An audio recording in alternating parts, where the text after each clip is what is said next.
vadanam samasta vyasta chintaya jayati bhagavan rupam yad aha dhyana gocharam sutta prasanna vadanam samasta vyasta chintaya. Can you please chant?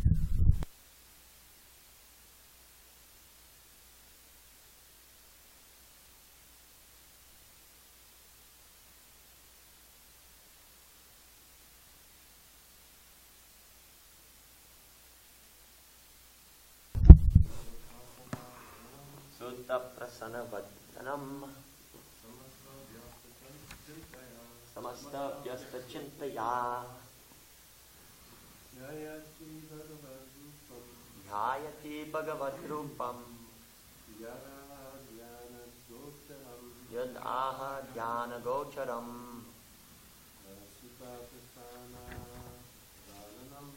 sutta prasana vadanam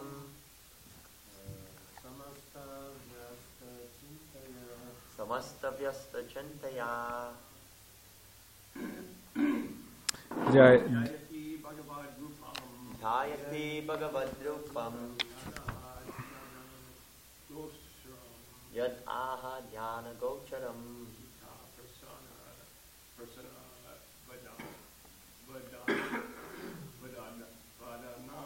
sutta prasana vadanam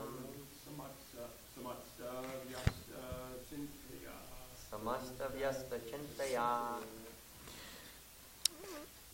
Jayati, jayati meditating. Bhagavat Rupam, on the form of the Supreme Personality of Godhead. Yet, which, aha, he instructed. Dhyana Gocharam, the object of meditation. Sutaha, her son. Prasanna Vadanam, with a smiling face. Samasta, on the whole. Vyasta, on the parts. Chintaya, with her mind. Translation. Thereafter, having heard with great eagerness and in all detail from her son Kapiladev, the eternally smiling personality of Godhead, Devahuti began to meditate constantly upon the Vishnu form of the Supreme Lord.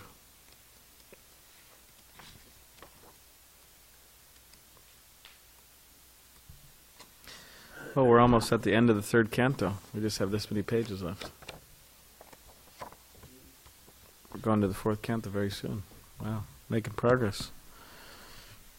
We all have to stay here until we're done with all the 12 cantos. No one could move anywhere or, move to a different place of the world. No one could die. Everyone has to wait until the 12 cantos. You could die, or you can move to another place once the 12 cantos are over. 8th? Why 8th? Oh yeah, that's when you came? Yeah, I don't remember. Yeah, I don't remember when I first joined what canto we're on. I don't know. I remember finishing the last time, but I think maybe when I joined it was the second canto or something like that. And then now we're back again. All right. So the next 2 verses in purport. Bhakti pravaha yogena vairagyena biliyasa yuktanustana jatena jnanena brahmahetuna vishuddhena tadatmanam atmana visvato mukham svanubhutya tiro bhuta maya guna visheshanam. She did so with serious engagement in devotional service. Because she was strong in renunciation, she accepted only the necessities of the body. She became situated in knowledge due to realization of the absolute truth. Her heart became purified. She became fully absorbed in meditation upon the Supreme Personality of Godhead, and all misgivings due to the modes of material nature disappeared. Brahmanya vistite matir bhagavat atmasangshe nivritti jiva pati tvat chine kleshapta nirvitihi. Her mind became completely engaged in the Supreme Lord, and she automatically realized the knowledge of the impersonal Brahman. As a Brahman-realized soul, she was freed from the designations of the materialistic concept of life. Thus all material pangs disappeared, and she attained transcendental bliss. Purport. The previous verse states that Devahuti was already conversant with the Absolute Truth. It may be questioned why she was meditating. The explanation is that when one theoretically discusses Absolute Truth, he becomes situated in the impersonal concept of Absolute Truth. Similarly, when one seriously discusses the subject matter of the form, qualities, pastimes, and entourage of the Supreme Personality of Godhead, he becomes situated in meditation on Him. If one has complete knowledge of the Supreme Lord, the knowledge of the impersonal Brahman is automatically realized. The Absolute Truth is realized by the knower according to three different angles of vision, namely impersonal Brahman, localized Supersoul, and ultimately the Supreme Personality of Godhead. If one is situated, therefore, in knowledge of the Supreme Person, this implies that one is already situated in the concept of the Supersoul, an impersonal Brahman. In Bhagavad Gita it is said, Brahmabhuta Prasannatma. This means that unless one is freed from material entanglement and situated in Brahman, there is no question of entering into the understanding of devotional service or engaging in Krishna consciousness. One who is engaged in devotional service to Krishna is understood to be already realized in the Brahman conception of life, because transcendental knowledge of the Supreme Personality of Godhead includes knowledge of Brahman. This is confirmed in Bhagavad Gita. Brahmano hi pratishtaham. The concept of the personality of Godhead does not depend upon Brahman. The Vishnu Purana also confirms that one who has taken shelter of the all-auspicious Supreme Lord is already situated in the understanding of Brahman. In other words, one who is a Vaishnava is already a Brahman.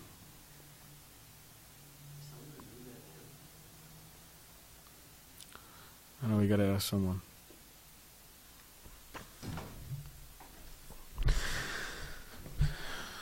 Another significant point of this verse is that one has to observe the prescribed rules and regulations.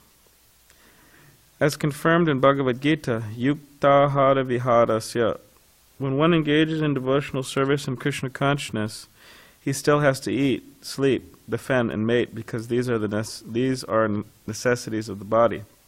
But he performs such activities in a regulated way. He has to eat Krishna Prasad. He has to sleep according to regulated principles. The principle is to reduce the duration of sleep and to reduce eating, taking only what is needed to keep the body fit. In short, the goal is spiritual advancement, not sense gratification. Similarly, sex life must be reduced. Sex life is meant only for begetting Krishna-conscious children. Otherwise, there's no necessity for sex life. Nothing is prohibited, but everything is made yukta, regulated, with the higher purpose always in mind. By following all these rules and regulations of living, one becomes purified, and all misconceptions due to ignorance become nil. It is specifically mentioned here that the causes of material entanglement are completely vanquished. The Sanskrit statement anartha nivritti indicates that this body is unwanted. We are spirit soul, and there was never any need of this material body. But because we wanted to enjoy the material body, we have this body through the material energy under the direction of the Supreme Personality of Godhead. As soon as we are reestablished in our original position of servitorship to the Supreme Lord, we begin to forget the necessities of the body. And at last, we forget the body. Sometimes in a dream, we get a particular type of body with which to work in the dream. I may dream that I'm flying in the sky, or that I have gone into the forest or some unknown place. But as soon as I am awake, I forget all these bodies.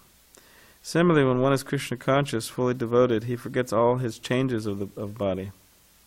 We're always changing bodies, beginning at birth from the womb of our mother. But when we are awakened to Krishna consciousness, we forget all these bodies. The bodily necessities become secondary, for the primary necessity is the engagement of the soul in real spiritual life. The activities of devotional service and full Krishna consciousness are the cause of our being situated in transcendence. The words bhagawatsaptaha, denote the personality of Godhead as the Supreme Soul, or the soul of everyone. In Bhagavad Gita, Krishna says, Bijam mam sarvabhutanam, I am the seed of all entities. By taking shelter of the Supreme Being by the process of devotional service, one becomes fully situated in the concept of the personality of Godhead, as described by Kapila, Madguna Shruti Matrena. One who is fully Krishna conscious, situated in the personality of Godhead, is immediately saturated with love of God as soon as he hears about the transcendental qualities of the Lord. Devahuti was fully instructed by her son, Kapiladev, on how to concentrate her mind on the Vishnu form in full detail. Following the instructions of her son in the matter of devotional service, she contemplated the form of the Lord within herself with great devotional love. That is the perfection of Brahman realization, or the mystic yoga system, or devotional service. At the ultimate issue, when one is fully absorbed in thought of the Supreme Lord and meditates on Him constantly, that is the highest perfection. Bhagavad Gita confirms that one who is always absorbed in such a way is to be considered the topmost yogi. The real purpose of all processes of transcendental realization, jnana yoga, dhyana yoga, or bhakti yoga, is to arrive at the point of devotional service. If one endeavors simply to achieve knowledge of the absolute truth or the Supreme Soul, but has no devotional service, he labors without gaining the real result. This is compared to beating the husk of wheat after the grains have already been removed.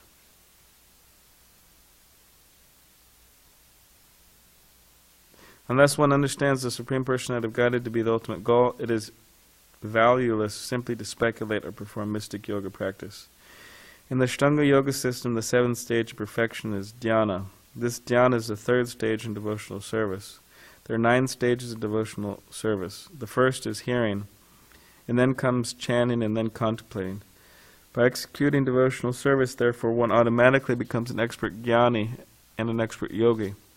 In other words, jnana and yoga are different preliminary stages of devotional service. Last few sentences.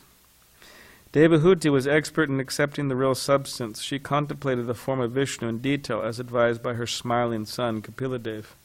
At the same time, she was thinking of Kapiladev, who is the Supreme Personality of Godhead, and therefore she completely perfected her austerities, penances, and transcendental realization. Oh, there's more. Well, no, that's it. Sorry. I thought looking at the next purport. Tomorrow is 27. And then there's only 37 verses in this chapter, so yeah, we're very near the end here, and then the 4th canto.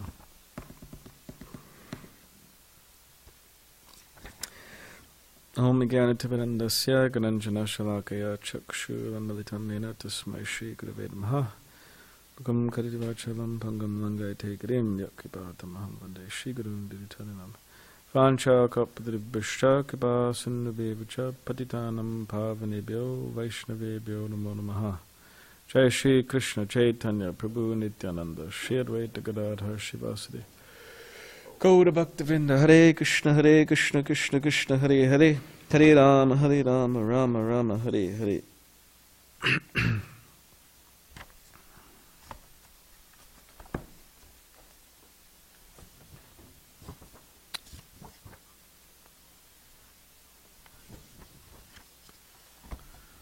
Who's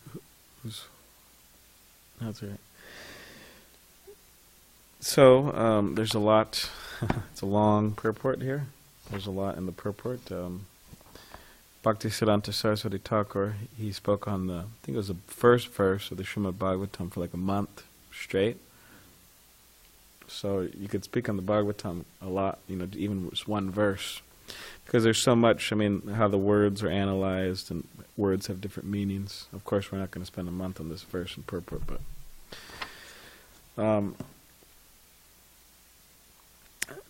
but Bhaktivikas Swami, he started this time going around in Bhagavatam. He's the one who started the first canto. he gave the first lecture. Anyway, I thought that was nice. Now Maharaj doesn't come around anymore. Bhakti Vikas Swami, he doesn't come to SanDiego anymore. What happens is he comes to America once a year at best, and then he flies in somewhere, then devotees, come and meet him. So,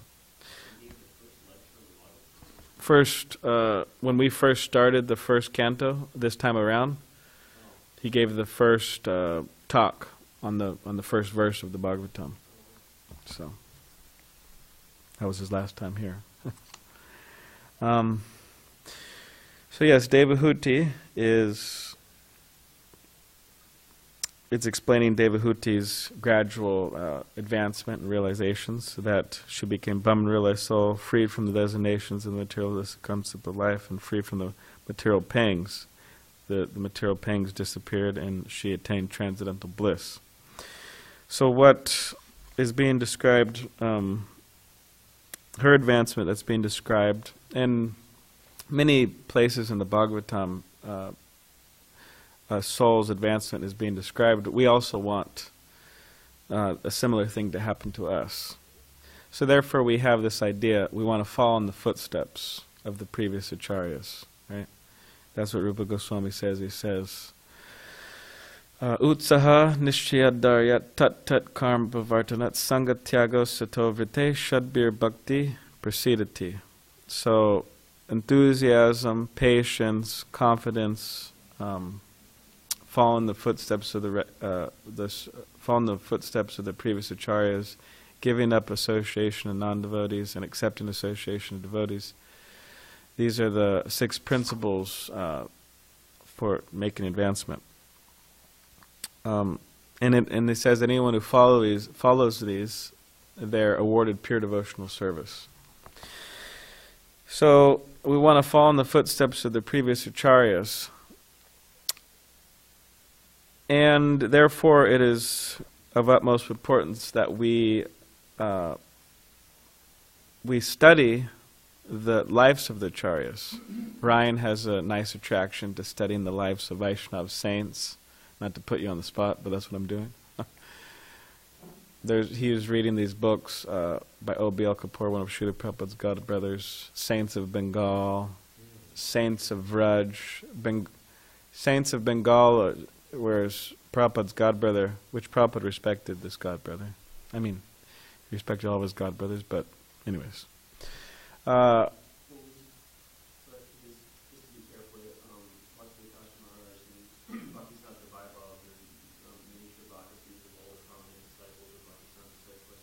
He said he became a little deviant later on, right? Yeah.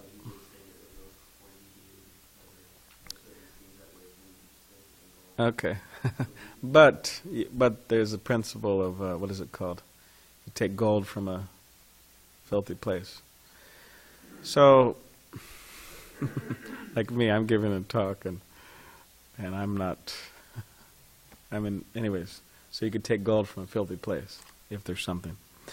But whether we read O.B.L. Kapoor's, but the principle I'm saying is that we should absorb ourselves in the lives of Vaishnava saints. Whether it's saints of Bengal, saints of Vraj, we have Mahanidhi Swami's, what is it called, 64 Samadhis. There's different books. What to speak of all the books that Srila Prabhupada disciples are coming out about Prabhupada's life. He's like he's our founder acharya. So if we read about these books, we will gain a lot of inspiration. And that is of utmost importance, because that's how we actually develop enthusiasm, by meditating on our acharyas.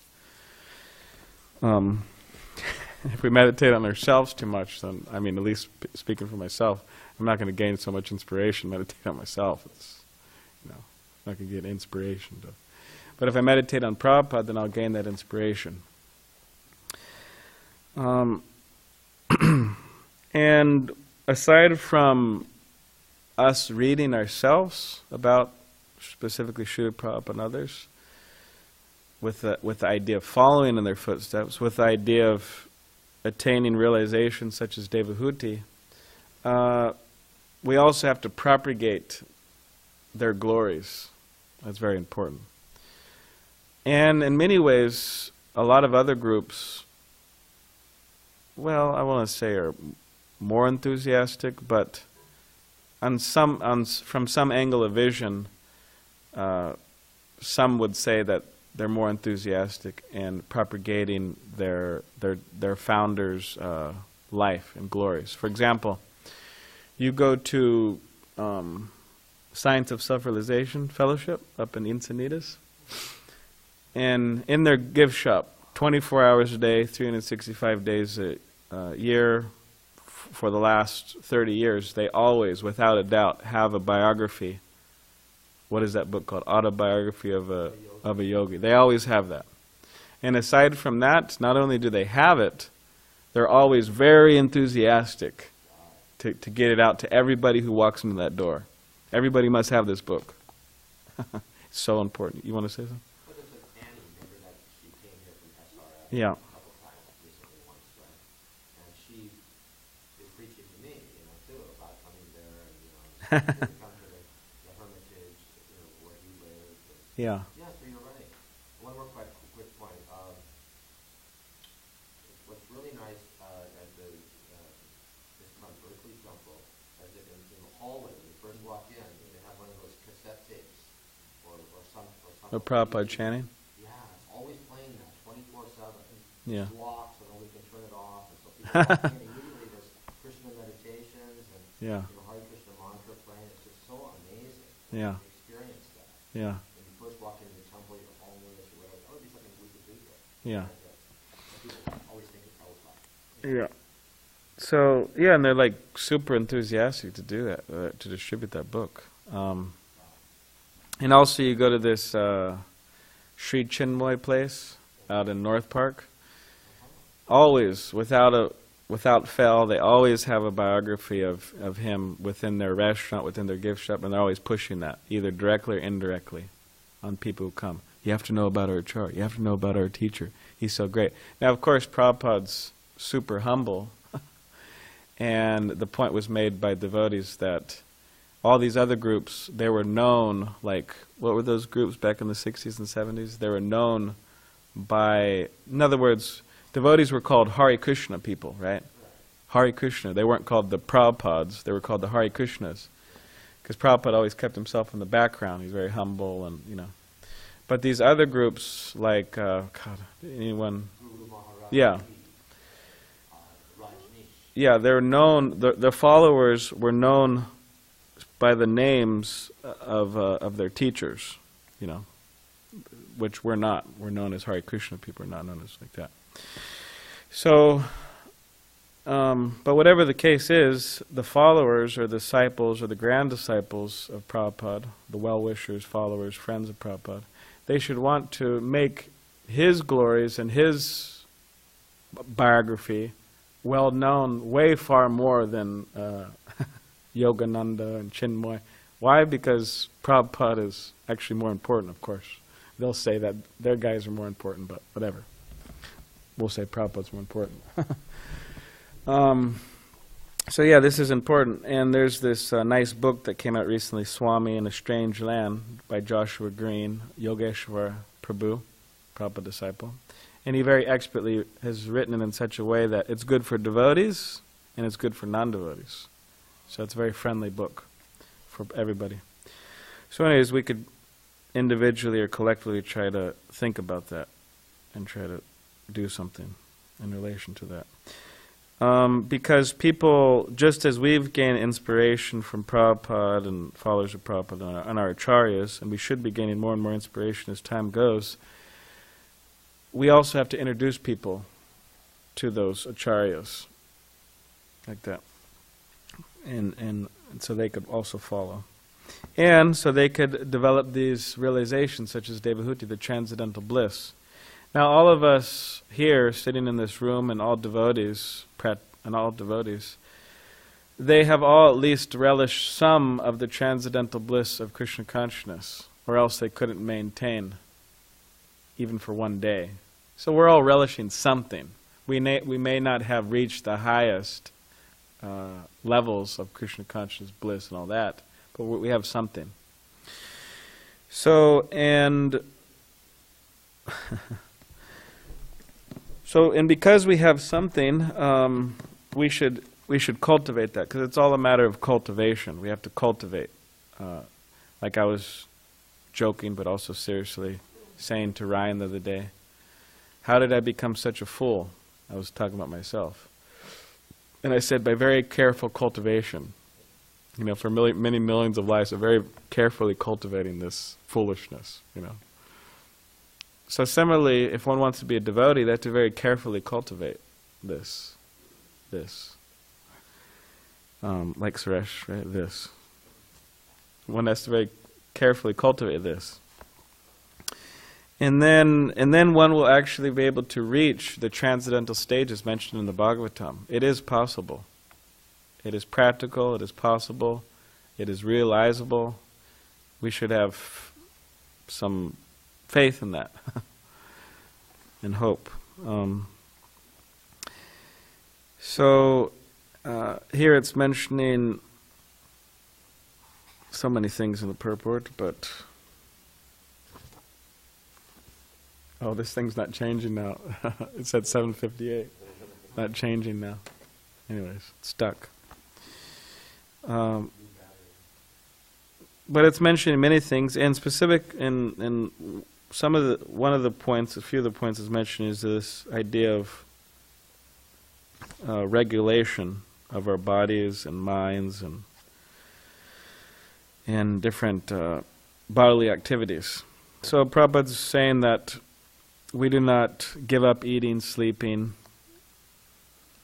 defending, and Prabhupada says mating. But these things are supposed to be purified and done in such a way that they don't become entangling to us, and that eventually we're actually able to renounce them. So we're eating Krishna Prasad, we're sleeping, like that. And if one tries to artificially give up, for example, eating what they need, or even what they think they need, it actually won't work. You know, they'll fall, and there's been many cases of that.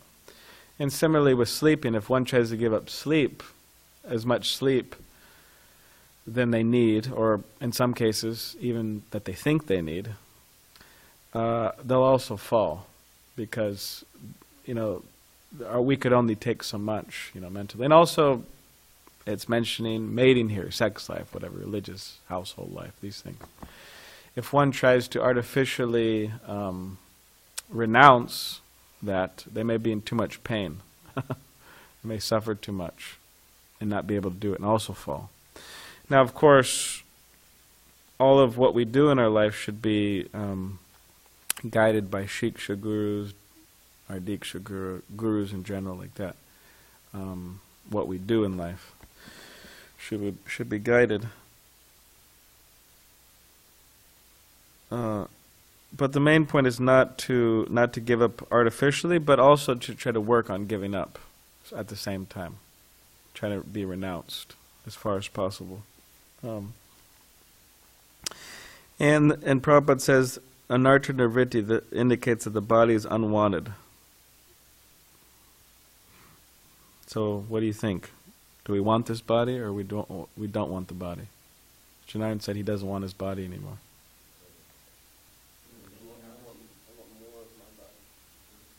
I thought you said you don't want your body anymore.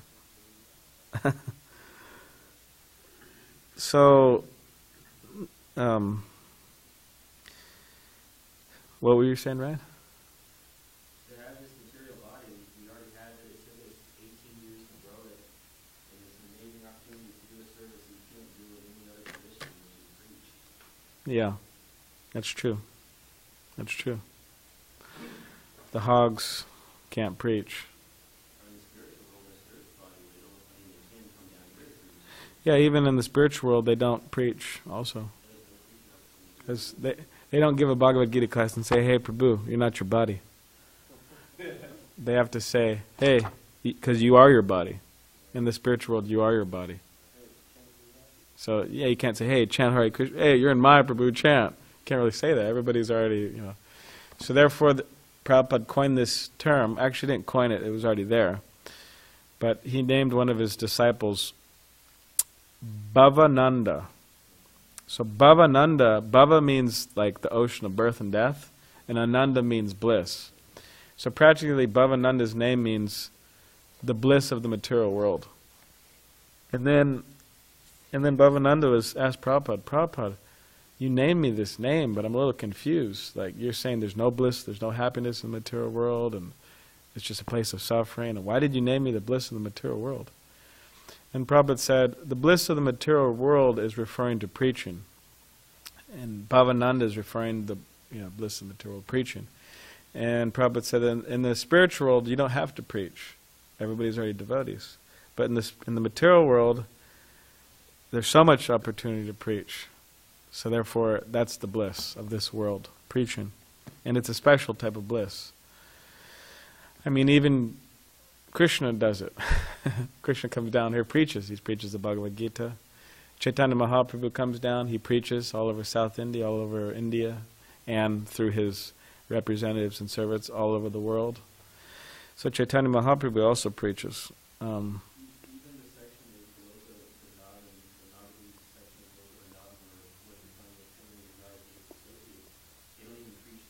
Yeah. Yeah. Yeah, there's no preaching. So we should do preaching while we can. So, yes, the body is an anartha, it's unwanted, but as Prabhupada would make the case sometime in his books sometimes, that although it is unwanted, although it is a burden, still we make the best use out of a bad bargain or of our burden of the body, and we use it for Krishna consciousness, for preaching, for the good of humanity, or the good of our community, or whatever. And advance, using our material body for the right purposes.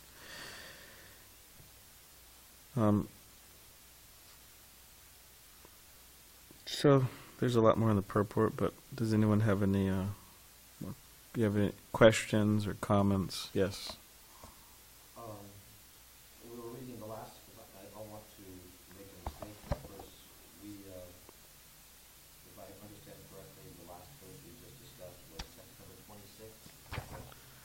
Yes. Okay, so just to the point I was bringing this morning up to Dr. Jamal and Dhamma Kumar, it's actually right here in the purport, section number 26, which is one who engages in devotional service in Krishna consciousness has to eat, sleep, defend, and mate because there are necessities of the body.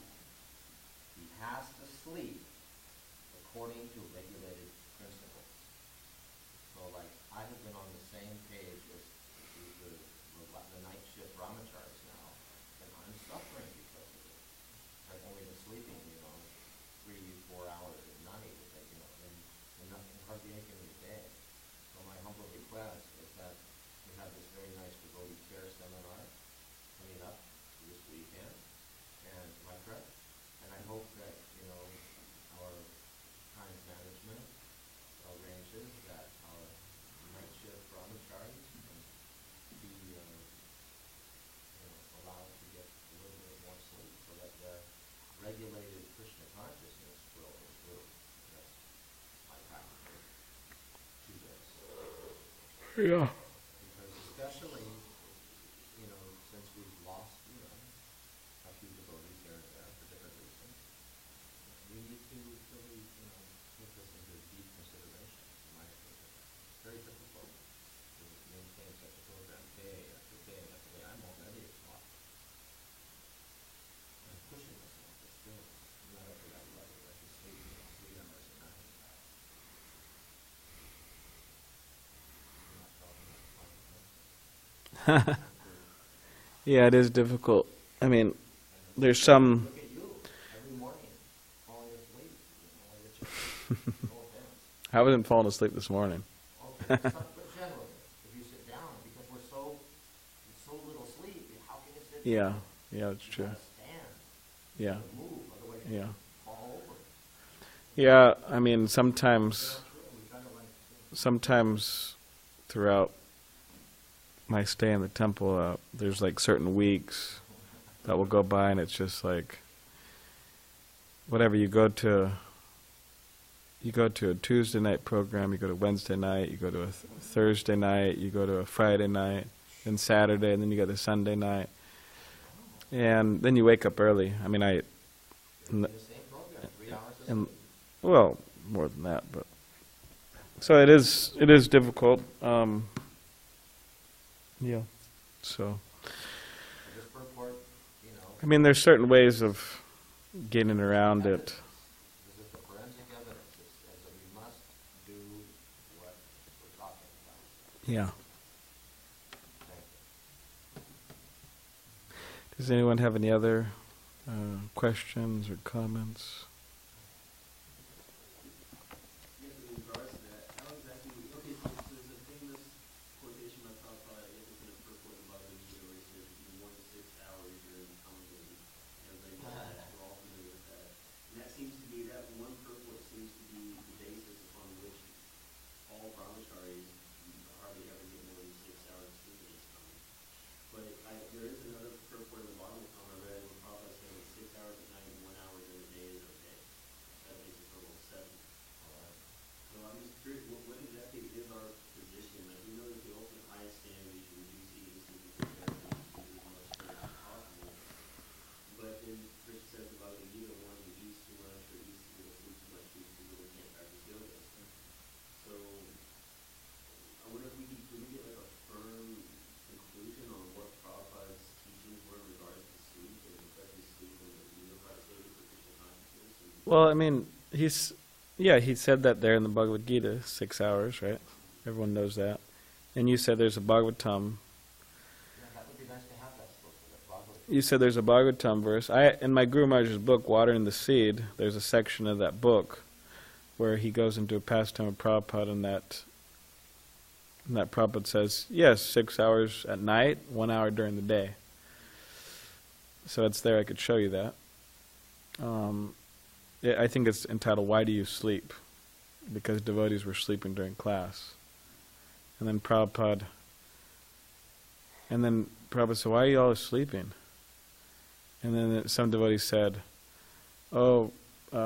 hibernation, And then devotees said, no. And then devotees kept on giving different answers. And then Prabhupada wasn't accepting any of them. And he was thinking that, he said, even if you get 12 hours of sleep, even if you get many hours of sleep, he said, you'll still sleep during class, And that was Prabhupada's analyzation, that it wasn't because they were getting less sleep or more sleep or anything like that. They were just sleeping because, for some reason, they have that problem. Sleep. And then Prabhupada went into this whole thing about Kumbhakarna. Kumbhakarna, he slept 6 months out of the year.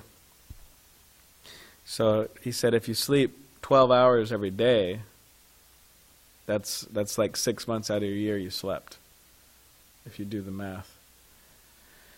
And then Prabhupada said, we have to be very serious. We're following in the footsteps of the 6 Goswamis. We have to reduce these things, eating, sleeping, and he was preaching like this, and how, we're followers of Rupa Goswami and the 6 Goswamis, So anyways, but in that he said 6 hours at night, 1 hour during the day. He said that's sufficient. So generally that's what, if you look at all the instructions, 6 hours Bhagavad Gita, 6 hours during the day, 1 hour, 6 hours, 6 hours at night, 1 hour during the day in this pastime. So that's the general thing. But of course there's conversations where Prabhupada was speaking with Malati in San Francisco. And on a morning walk, you could look it up. And Malati was saying, Prabhupada, we have a hard time chatting around sometimes, and I think we sleep too much. I don't know, what do you think, Prabhupada? And Prabhupada says, you have to chant 16 rounds. But she goes, Prabhupada, but how much should we sleep? 6 hours, 8 hours, how much should we sleep, Prabhupada? And Prabhupada said, that's depending on who you are. Some are rested after 4 hours, some 5, 6, 7, 8. It depends on who you are. That's what he said. Similar with eating. Prabhupada gave an example. An ant eats very little, and the elephant eats. So they eat according to their quota, right? Or king and whatever. So everybody, different bodies, different minds, different, working, like that. So, but I think that there are many devotees, even though hearing those instructions 6 hours, 7 hours, I'm sure they sleep more, brahmacharis included, during the day, take a long nap, whatever, 2.5 hours, 3 hours, whether they're in Vrindavan or Mayapur or SanDiego, or wherever they are. I'm sure there's many devotees who, take a japa nap, take a, nap after lunch, whatever. So, I don't think that this instruction is really like, maybe it's weighing on some people's minds, but I think on a lot of people's minds that Prabhupada says it. Hey, well, I'm not transit, I'm conditioned.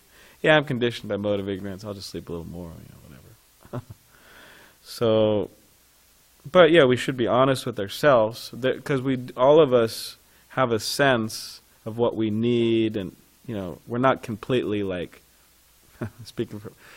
we're not like absolutely handicapped people mentally or physically. We have some sense, of what we need.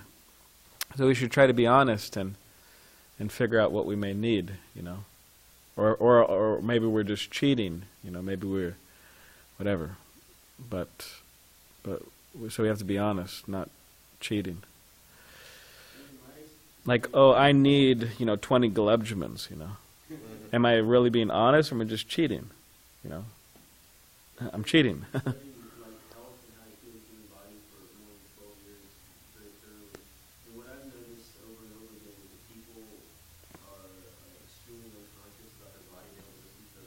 Yeah. So they don't notice when their body gets all hunched over and tight, and they don't notice that. They don't notice like the effects of different things they eat having on their consciousness. Yeah. And they just don't. People don't perceive their body because it's how they do everything they do is unregulated. Nobody understands it. Certain times of the year you'll be cooling things, certain times of the year you'll be eating things. You'll be even noticing the eating or cooling effects of food they put in their body because you pay attention. You can notice. Stuff like that. So in my experience, people don't pay attention to their bodies. And temple brahmacharis, even though they're like about to fall over from complete exhaustion, they just don't seem to notice. They think, whoa, I'm awake and I'm doing my service, therefore everything's fine. They don't realize that you can have a lot more energy and a lot more mental clarity if you got more sleep. Yeah. Yeah, that's true. They could be more mentally clear if they got more sleep. Therefore, if we have the option, means if it's not a preaching program, which sometimes we make sacrifices, like Prabhupada made sacrifices in his sleep. Now you could say, oh, well, he's a Paramahamsa, this and that. Okay, but still, he made the sacrifice. Whatever the case is, he made the sacrifice. He sacrificed some sleep to translate what we're reading right today. If he didn't sacrifice that sleep, we probably wouldn't have it. And similarly, many devotees, they sacrifice sleep and this and that, many preachers. So for a preaching program, for example, okay, you may sacrifice sleep for a preaching program. But if it's not necessary, in other words, if we have a choice, hey, do I go to sleep early or do I stay up? And stay up means whatever. It may be a Krishna conscious thing, it may, whatever. It may be reading or writing or thinking or whatever. But in many cases, it's actually better not to stay up and just go to sleep early. And then instead of staying up, go to sleep early and then wake up early. Wake up an hour before, maybe, if you want. And then do those things you're going to do. So in other words, if we have the option, we should go to sleep earlier than later. And all of these things are habitual too. We get into the habit going to sleep late, 11, and we get into these cycles. Go to sleep at 11, and then during the day I have to take a long nap, because I went to sleep at 11. 2-hour nap, 3-hour nap, whatever. But then getting out of that cycle, going to sleep at 10 or 9:30, and then you don't have to take such a long nap. Maybe take an hour nap or whatever, like that. So it's like those cycles. You have to break the cycle. Which if we have the option, we should take. Which sometimes we don't have the option. But okay, but that option should not, be enforced Okay, well, I'm not the temple president, so you got to talk with the local GBC, because I can't do anything about that. I'm sorry. I understand, I'm not asking you. Yeah. I'm speaking to the microphone. I have no position there at all. And I don't, anyway, I'm just praying that we can Well, that's a good start. create devotees and keep the devotees. Yeah. You have this strong desire to create a brahmachari ashram, and I agree with that 1,000%. But let's look at the, let's see what's really going on. Yeah. Now tonight we're having a wonderful program, and it's going to go on very late. People are going to hang out around the property, and thing. So we have to start solving problems rather than just discussing them. Action speaks louder than words. In terms of this evening, most of the devotees don't stay the whole time. Zach doesn't stay. Jamal doesn't stay. Damodar just started staying recently. So it's not like we're forcing, hey, Zach, you got to stay there. Zach's out he's out when the talk starts. So it's not like we're forcing. Ryan doesn't also stay, so. Janardhan doesn't stay. And people can come, we pray that the congregational members get more involved in the program, so that the brahmacharis can. Yeah, that's true. Damodar Kumar and Dhanavari have been discussing with congregation members to come in and help, right? They're cleaning stuff. I saw a few of them that came by recently. There's at least, maybe 2 or 3 devotees who came and helped. So maybe those devotees could also clean a kitchen or 2. Yeah. Yeah. You have something, Ryan? And also, I just want to say, but it's finish that thought. It's actually, for two huge reasons, it's way better if the house is treated with fish lines and other things. Number one, because it's beautiful, number two, it's late. Yeah. So, it's way more sense for the house to do the preaching instead of us in there. To be in a confined little quarter, with beautiful women as brahmacharis, it's very difficult. That is why I do not preach the fish lines anymore. Because that is Yeah. why I don't preach. Your eyes on the floor, not on the door. And one more thing I want to say, because we have a great devotee here, Prabhu, and I was thinking that, if he would commit, to help his Krishna consciousness, to come in the evening time and take over one of the, services that Bhakti Jamal and Bhakti Ryan and Bhakti Zach are doing to help you get to sleep early. What do you think? Hey, Bob, no pressure, right? No pressure. No pressure. Recognize myself as a great devotee for one. All right, so I think we'll end here and discuss later. Perhaps. Okay, thank you, Bob. So, in Bhakti Maharaj's book, Glimpses of Traditional Indian Life, he gives an account of traditional Brahmin village in South India. And one thing they would do is they would vow never to sleep during the day at all. And the reason being is because it screws up your consciousness. Because, you sleep and you go through this whole period of waking up and being out of it and tamasic, and to clean your body's all contaminated. So, that breaks up the rhythm of the day, it's tamasic for the Brahmins, because they're super conditioned on the goodness, they take a vow and never sleep in the day. So that's one point we should consider also, is if we get a few hours sleep at night, we have to take a huge nap during the day to make up for it. Like I did when I was living here, we should understand that is going to have a massively tamasic effect on your consciousness. And if we can avoid the long nap during the day, have even no nap or a short nap, say under an hour, that's much more conducive to living a meaningful life. That's true. An hour nap is the best, if anything, during the day. I agree with that, but it seems like when I take a nap, it's like waking up is not a nap. Probably would say snap. You take a snap. All right, Kantra srimadbhagavatam ki jai. Sleeping ki jai. Not sleeping ki jai. No, I'm just joking. Srila Prabhupada ki jai.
Sing with us all together, everyone.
Hare Krishna, Hare Krishna, Krishna Krishna, Hare Hare, Hare Rama, Hare Rama,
Hare Krishna, Hare Krishna, Krishna Krishna, Hare Hare, Hare Rama,